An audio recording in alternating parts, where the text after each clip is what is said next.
Good morning my dear students. पिछली class में हमने जो चैप्टर फर्स्ट आपका जो है उसके अंदर जितना भी बेसिक था पहले का पढ़ा हुआ वो सारा हमने क्लियर कर लिया। आज हम आपके इस टॉपिक का जो मेन पार्ट जहां से शुरू होता है वो हम यहां से स्टार्ट कर रहे हैं, जो है आपका संयुक्त फलन, और जिसको अपन कहते हैं कंपोजिट फंक्शन। तो यहाँ चेक करें, सबसे पहले जो संयुक्त फलन पे डिपेंड जब भी हम क्वेश्चन को हल करेंगे तो उसकी परिभाषा को हमें अच्छी तरीके से आना चाहिए। परिभाषा है उसको आप समझें, उसको आप याद करें और ये देखें कि वो किस प्रकार से एक दूसरे जो फलन है उसमें किस प्रकार से परिभाषित हो रहे हैं। अगर वो चीज़ें आपके सारी समझ में आ गई तो एक का एक क्वेश्चन भले ही वो कहीं से भी उठा के दिया जाए वो हर एक क्वेश्चन आप सॉल्व कर सकते हैं। तो मेन चीज़ है इसकी परिभाषा, उसको समझना कि क्या संयुक्त फलन होता है। तो चेक करें, संयुक्त फलन जब है, संयुक्त फलन के लिए हमारे पास जो है वो तीन सेट होंगे। कितने समुच्चय होंगे? तीन समुच्चय हमारे पास होंगे। तो हमने समुच्चय ले लिए, जैसे एक ए ले लिया, एक बी ले लिया और एक सी ले लिया। पहली कंडीशन तो ये है आपकी कि ये तीनों समुच्चय है ये अरिक्त होने चाहिए, यानी कि इन तीनों समुच्चय है वो रिक्त नहीं होंगे, उसमें कोई ना कोई अवयव अवश्य विद्यमान होगा। पहली कंडीशन तो इसकी ये है परिभाषा की। इसके बाद में परिभाषा क्या कहती है वो ध्यान से सुनो।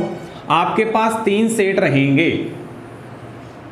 एक सेट ए है, एक सेट बी है और एक सेट सी है। इस प्रकार से मानकर चलें, आपके तीन सेट आपके पास ये हैं, ये कोई भी हो सकते हैं, हमने अभी माना है ए बी और सी। तो एक फलन एफ है जो ए से बी में परिभाषित है।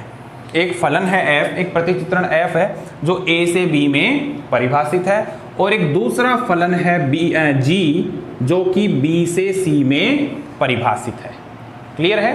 तब एफ और जी का जो संयुक्त फलन है उसको हम कहेंगे GOF। ध्यान से सुनना, ए से बी में परिभाषित फलन एफ है, बी से सी में परिभाषित फलन जी है। तो इन दोनों फलनों का जो संयुक्त फलन आएगा, जो कंपोजिट फंक्शन आएगा, उसको हम कहेंगे GOF, यानी उल्टा चलता है वो, G और F का संयुक्त फलन लिखा जाएगा GOF, जो कि ऐसे परिभाषित होगा। देखो एरो मार्क्स भी इसमें ध्यान से समझना आप, जैसे GOF है वो A से C में परिभाषित होगा। ध्यान से समझे वापस परिभाषा। एक फलन f है जो a से b में परिभाषित है और एक फलन g है जो b से c में परिभाषित है। तो आपकी परिभाषा कहती है संयुक्त फलन की कि इन दोनों का संयुक्त फलन है वो GOF होगा, और वो GOF जो है वो a से c में परिभाषित होगा। आप देख सकते हैं नीचे एरो मार्क्स कहाँ से कहाँ लगाया हुआ है, ये इधर से इधर इसमें चल रहा है, यानी a से किस में परिभाषित होगा?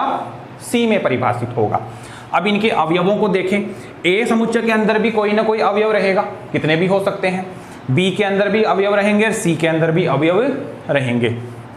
तो जैसे मैं एक बार मान लेता हूं कि ए के अंदर जो अवयव है वो है आपका अक्ष, ठीक है।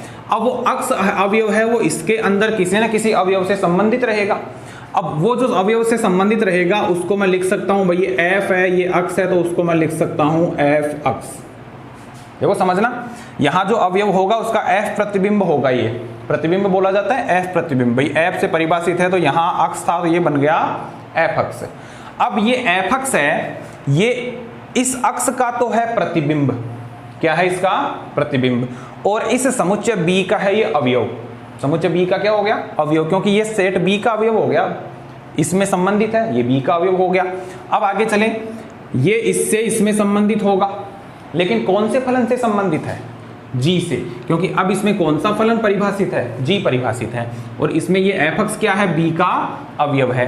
तो इसको इस प्रकार से लिखा जाएगा GOF अक्ष, GOF अक्ष।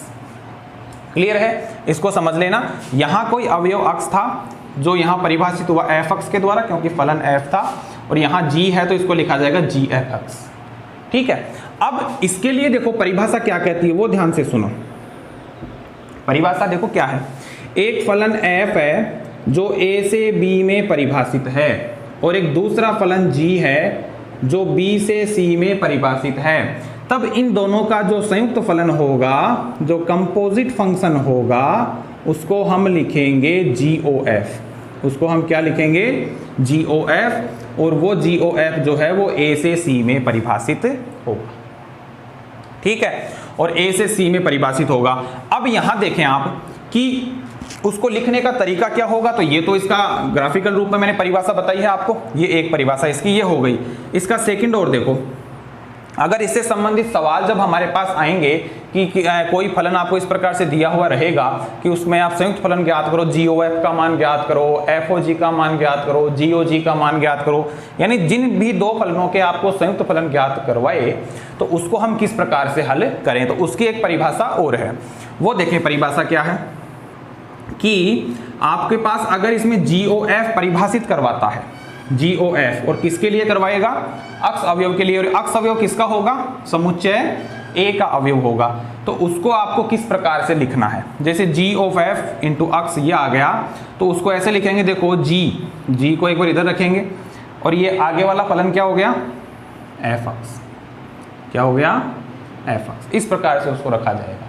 ठीक है, तो ये आपकी GOF की एक छोटी सी परिभाषा जो मैंने बताई है, और ये किसके लिए आएगी, फॉर ऑल अक्ष, और ये अक्ष किसका अवयव है, समुच्चय A का अवयव है, तो अक्ष बिलोंग्स टू A।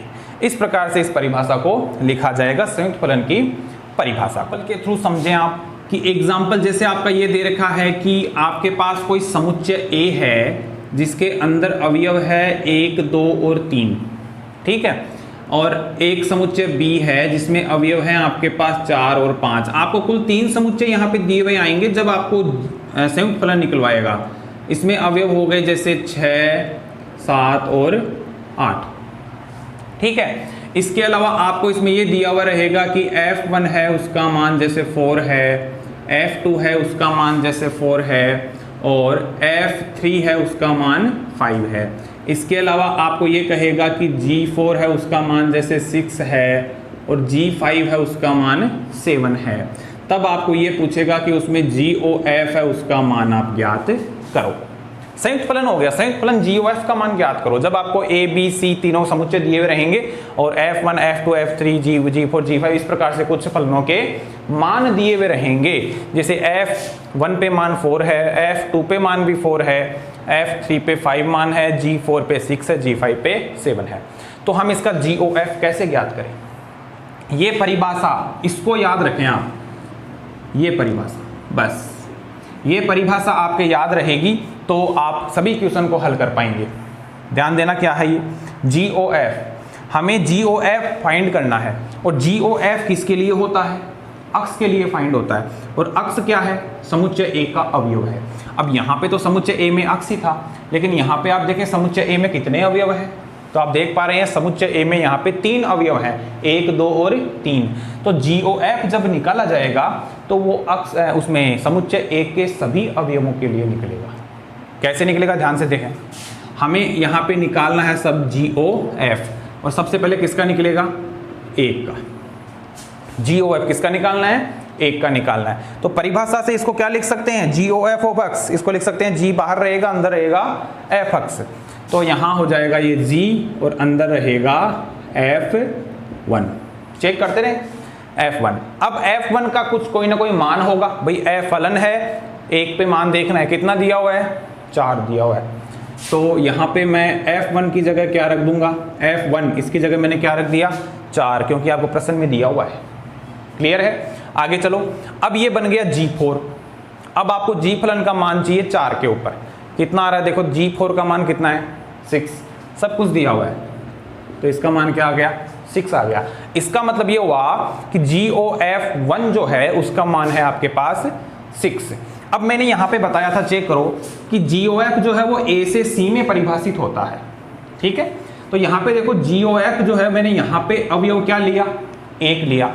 ये 1 किसका अवयव था, समुच्चय A का अवयव है, समुच्चय A का अवयव है। किस में परिभाषित हो रहा है, C में। तो आप देखें जब हमने इसको हल किया तो हमारे पास लास्ट रिजल्ट क्या मिला, 6 मिला, और ये 6 है, ये कौन से समुच्चय का अवयव है, C समुच्चय का अवयव है। इसलिए ये GOF जो है ये A से C में परिभाषित होता है, जो कि F और G का कहलाता है संयुक्त फलन, ठीक है।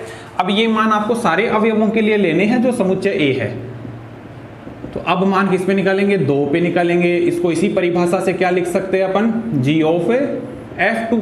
F2 का मान कितना है, 4, ये लो, G4 इज इक्वल क्या होगा, 6 हो गया, वही मान है।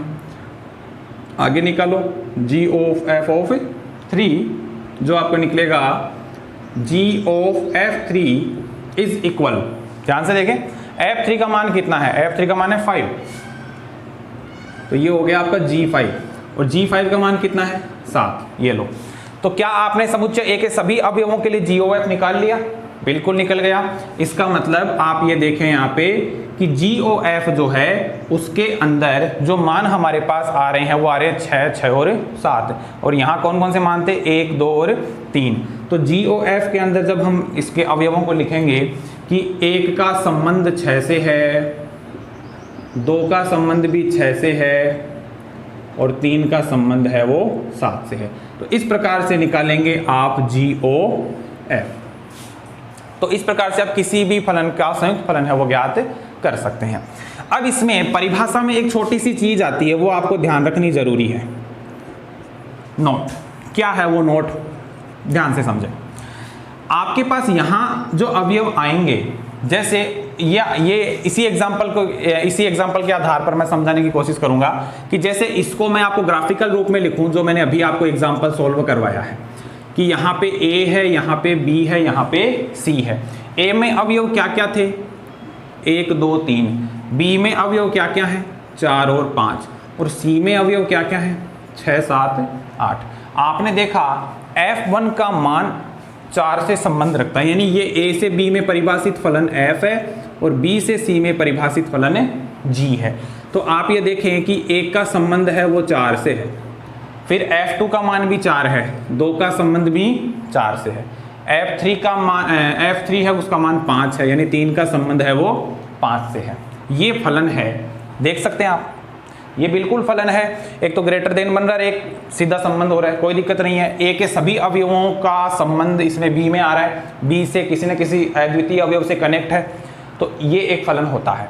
इसके बाद में आगे चलो, G4 का मान क्या दे रखा है 6, यानी 4 है वो 6 से कनेक्ट है, 5 है वो 7 से कनेक्ट होगा, इस प्रकार से।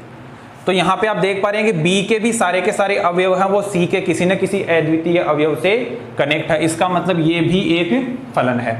ये आपको यहाँ देखना है कि यहाँ पे कोई ना कोई अवयव है वो खाली नहीं रह जाए। दूसरी चीज, यहाँ पे आपको एक चीज देखना है, स्टार्टिंग में ये देखो कि समुच्चय A के जितने भी अवयव आ रहे हैं वो समुच्चय B के किसी न किसी अवयव से संबंधित रहने चाहिए। तो जो आपको इसमें ध्यान रखने वाली बात है वो ये है कि यहाँ पे F का परिसर, ध्यान से समझे इस चीज को, F का परिसर अर्थात रेंज, F का रेंज क्या होगा ये होगा। और इसमें रेंज में कौन कौन से अवयव हैं भाई, इसके जो अवयव हैं जिस जिस अवयव से संबंधित है वो रेंज होती है। तो आपको पता है कि ये कौन कौन से अवयवों से संबंधित है, इसके सभी अवयव है वो या तो 4 से या 5 से संबंधित है, चेक कर सकते हैं। तो यहाँ पे समुच्चय A के अवयव जो इसमें संबंधित रहते हैं जिसको हम कहते हैं F का परिसर, तो परिसर के अंदर जो भी अवयव आते हैं वो अवयव समुच्चय B का उपसमुच्चय होना चाहिए। ये कंडीशन है, इसको ध्यान से समझना कि F का परिसर है वो सेट B है उसका उपसमुच्चय होना चाहिए। अगर उपसमुच्चय नहीं होता है तो उसका हम संयुक्त फलन है वो नहीं ज्ञात कर सकते, बिल्कुल नहीं ज्ञात कर सकते। तो ये आपको ध्यान में रखना है कि A अवयव जिससे भी कनेक्ट रहेगा वो है वो B का उपसमुच्चय होना चाहिए। अगर ये है तो बिल्कुल हम उसका संयुक्त फलन है वो निकाल सकते हैं। तो ये इसमें एक विशेष चीज है जिसको आपको ध्यान में रखना है। और फिर जब संयुक्त फलन निकलवाता है तो आपको इस प्रकार से संयुक्त फलन का मान है वो ज्ञात करना है। ठीक है, अब हम कोई एक अन्य एग्जांपल लेते हैं, उस एग्जांपल को नोट कर सकते हो आप। अब एक दूसरा एग्जांपल आपके पास, देखो एक फलन है जो कि R से R में परिभाषित है, देखो इस प्रकार से। अब हम लेते हैं एक अन्य एग्जांपल, इस एग्जांपल को भी नोट कर सकते हो आप, लिखा हुआ है एक बार यहीं पे, बाकी आपको नोट्स में सेंड कर दिया जाएगा, कोई दिक्कत नहीं है। नेक्स्ट एग्जांपल,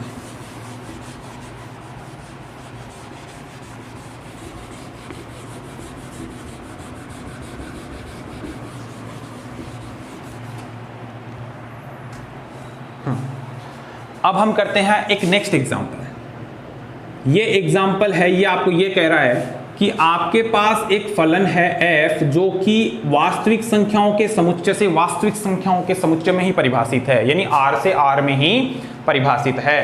और इसके अंदर आपको ये कह रखा है कि f अक्ष जो है उसका मान है sin अक्ष। क्लियर?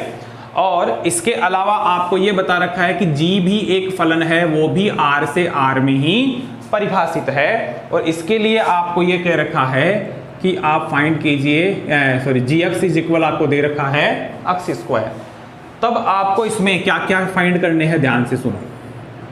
तब आपको इसमें निकालना है एक तो एफ ओ जी और एक निकालना है जी ओ एफ, यानी कि दोनों ही संयुक्त फलन है। आपको जी ओ एफ भी निकालना है और आपको एफ ओ जी भी निकालना है। दोनों में कोई कंफ्यूजन नहीं हो, इसके लिए समझ लो आप अच्छे से। जैसे आपके पास कोई तीन समुच्चय है यहाँ पे, इसी प्रश्न को मैं, ये आपको ग्राफिकल रूप में नहीं करना, आपको इसी प्रकार से करना है। ये मैं समझाने के लिए एक बार लिख रहा हूँ यहाँ पे, इसको समझना।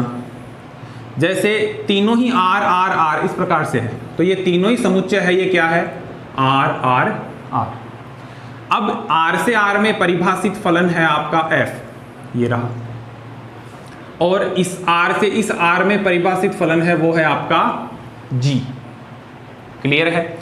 यहां पे कोई अवयव अक्ष है, ठीक है। परिभाषा क्या कहती है एफ अक्ष की, कि एफ ऑफ अक्ष, यानी ये अक्ष जो था, जैसे ही फलन इसमें परिभाषित हुआ, ये क्या बन गया, साइन अक्ष बन गया, यानी कि ये इसमें बन गया आपके साइन अक्ष। समझना इस चीज को। अब दूसरा, इसमें भी कोई जैसे अक्ष अवयव है, सेकंड परिभाषा के अकॉर्डिंग बताने की कोशिश कर रहा हूं मैं, कि जी है वो भी एक फलन है, आर से आर में परिभाषित है, ये जी है, ये आर से आर में ही परिभाषित है। अगर यहाँ पे कोई अक्ष है, यानी जी फलन के अंदर अपन देखें, यहाँ पे कोई अक्ष आपके पास मान आता है, तो वो अक्ष है इसमें किससे परिभाषित होगा, अक्ष स्क्वायर से। कहने का मतलब ये है कि आपके पास ये जो बीच वाला सेट है, इसके अंदर कोई भी अवयव आएगा, इस आगे वाले में जब वो जी से परिभाषित होगा, वो उसका बन जाएगा वर्ग। आप देख सकते हैं यहाँ पे अक्ष था, क्या परिभाषा लग गई, स्क्वायर हो गया। इसका मतलब यहाँ पे कोई भी अवयव आएगा, वो यहाँ जाके क्या बन जाएगा, स्क्वायर बन जाएगा। जैसे अक्ष था तो अक्ष स्क्वायर बन गया। अब ये साइन अक्ष है, अगर यही परिभाषित हो जाता इसमें, तो ये क्या बन जाता, साइन अक्ष का होल स्क्वायर बन जाता, साइन अक्ष का स्क्वायर। क्योंकि ये परिभाषा इस प्रकार से है कि जो भी अवयव इसमें आएगा, इसमें जाएगा तो क्या बनेगा, उसका स्क्वायर बनेगा। परिभाषा यही कहती है आपकी। साइन अक्ष स्क्वायर है तो इसको मैं लिख सकता हूँ साइन स्क्वायर अक्ष, ये भी इसको लिखा जा सकता है। तो इस प्रकार से ये परिभाषा आपकी कहती है। अब जब इस प्रकार से कोई परिभाषा परिभाषित होती है कि एफ से जी में परिभाषित है, तो इसके संयुक्त फलन को हम बोलेंगे जी ओ एफ। क्लियर है? और ये एफ ओ जी क्या है, तो ध्यान से सुनना, यही तीन फलन है, आर आर आर, इससे इसमें परिभाषित फलन g होगा, इससे इसमें परिभाषित फलन f होगा, तब इनका संयुक्त फलन है वो कहलाएगा f o g। ठीक है? तो इस प्रकार से उल्टा संबंध चलेगा, f और g आ रहे हैं, उसमें पहले कौन आएगा, g, और फिर कौन आएगा, f। ठीक है? अब इसके सवालों को आप देखो, बहुत आसान से हैं, कोई दिक्कत नहीं है। बस ये परिभाषा एक दो प्रश्नों में, तीन चार प्रश्नों में लगाओगे तब ये बिल्कुल क्लियर हो जाएगी, और फिर ये सारे एग्जाम्पल सॉल्व हो जाएंगे। अब चेक करो, सबसे पहले हम इसमें निकालेंगे GOF, लेकिन आपको मैंने अभी बताया था कि संयुक्त फलन की परिभाषा जब हम सेट करें तो हम ये देखें कि क्या इसमें GOF डिफाइन तो है क्या। तो यहाँ चेक करो कि F का प्रांत, देखो हम क्या F का परिसर, GOF संयुक्त फलन परिभाषित होने के लिए F का परिसर है वो G के प्रांत का उपसमुच्चय होना चाहिए। F का परिसर जो है वो G के प्रांत का उपसमुच्चय अर्थात सबसेट होना जरूरी है। यहाँ है क्या, चेक करो, F का परिसर तो R से R में परिभाषित है, तो ये प्रांत होता है, ये परिसर होता है। तो परिसर क्या है इसका, R है, जो कि किसका उपसमुच्चय होना चाहिए, G के प्रांत का। अब G ये है, G का पहला भाग प्रांत होता है, दूसरा भाग परिसर होता है, तो ये प्रांत हो गया G का। क्या ये R इसका सबसेट है क्या, दोनों R R ही दिख रहे हैं तो सबसेट है ही है। इसका हम कह सकते हैं कि चूंकि F का परिसर G के प्रांत का उपसमुच्चय है, इसलिए GOF परिभाषित है। इसलिए GOF क्या है, परिभाषित है। तो पहली चीज़ तो हम ये चेक करते हैं कि कोई संयुक्त फलन है वो परिभाषित है या नहीं है। इसके बाद में आप आगे आओ कि GOF का मान निकालना है आपको, और किस पे निकालना है, अक्ष के मान पे निकालना है। किस पे निकालते हैं हम, जैसे फलन f है वो किस में परिभाषित है, अक्ष के रूप में, तो भाई अक्ष पे निकाल लो मान क्या आता है। तो परिभाषा से इसको क्या लिख सकते हैं, GOF अक्ष लिख सकते हैं इसको। फिर f अक्ष की वैल्यू क्या दे रखी है आपको, साइन अक्ष दे रखी है, तो ये क्या बन गया g, और f अक्ष का मान क्या हो गया, साइन अक्ष हो गया, परिभाषा कह रही है। अब देखो साइन अक्ष है, ये एक अवयव की तरह बिहेव करेगा, और बाहर कौन बैठा है इसके, g। तो g की परिभाषा क्या कहती है, ध्यान से सुनो, g ऑफ अक्ष इज इक्वल अक्ष स्क्वायर। चेक करना, g ऑफ अक्ष इज इक्वल अक्ष स्क्वायर, यानी g के अंदर यहाँ पे जो भी अवयव है वो क्या बना रहा है, उसका स्क्वायर कर रहा है। यहाँ पर भी अपने को वही करना है। यहाँ अंदर कौन बैठा है, साइन अक्ष, यहाँ बाहर कौन बैठा है, g।